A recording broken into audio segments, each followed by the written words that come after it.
কালীপুজোতে এবছর নজর কাড়বে ধূপগুড়ির বিভিন্ন ক্লাব। কালীপুজো আয়োজনে বরাবরই সুনাম অর্জন করে আসছে ধূপগুড়ি। এবারও সেটাই বজায় থাকবে বলে আশাবাদী শহরের ক্লাবগুলো। শোভাযাত্রার আয়োজনের মধ্য দিয়ে ৩৭তম বর্ষের কালীপুজোর খুঁটি পুজোর আয়োজন করল শহরের ঐতিহ্যবাহী ক্লাব সুরিত সংঘ পাঠাগার। এবারের পুজোতে বিশেষ আকর্ষণ ইন্দ্রপরী। প্রতি বছরের নিত্য নতুন চমক দিয়ে গোটা উত্তরবঙ্গ সহ আশেপাশের রাজ্যের নজর কাড়ে সুরিত সংঘ পাঠাগার। এবারও বিগ বাজেটের পুজোর আয়োজন করা হয়েছে ক্লাবের তরফে। 23 লক্ষ টাকা বাজেটের পুজোর আয়োজন করা হয়েছে। ইন্দ্রপরী থিমের আদলে এবারের মণ্ডপ সজ্জা ফুটিয়ে তোলা হবে। পুজো উদ্যোক্তা বাপি সাহা বলেন, সুরিত সংঘ পাঠাগার প্রত্যেক বছরেই বিগ বাজেটের পুজোর আয়োজন করে থাকে। এবারও 23 লক্ষ টাকা বাজেটের পুজোর আয়োজন করা হয়েছে। আমরা এবছর প্রকৃতির রূপ ইন্দ্রপুরীর আদলের মাধ্যমে মণ্ডপ ফুটিয়ে তুলব।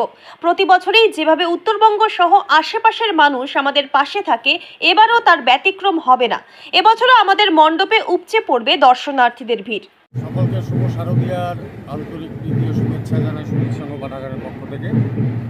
আজকে আমাদের সুরিত সংঘ পাঠাগারের ৩৭তম শ্যামা পূজা উৎসবের খুঁটি পূজার আয়োজন।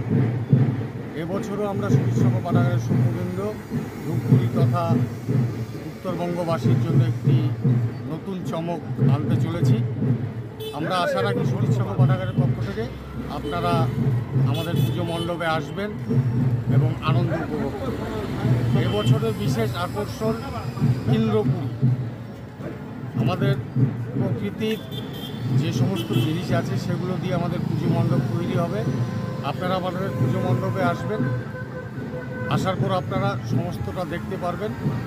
আমরা আশা রাখি সুরিত সংঘ পাঠাগারের পক্ষ থেকে আপনারা সকলে উপস্থিত হবেন আমাদের এই পুজো মণ্ডপে। ধূপগুড়ি থেকে ভাস্কর মহন্তের রিপোর্ট, আমাদের টিভি।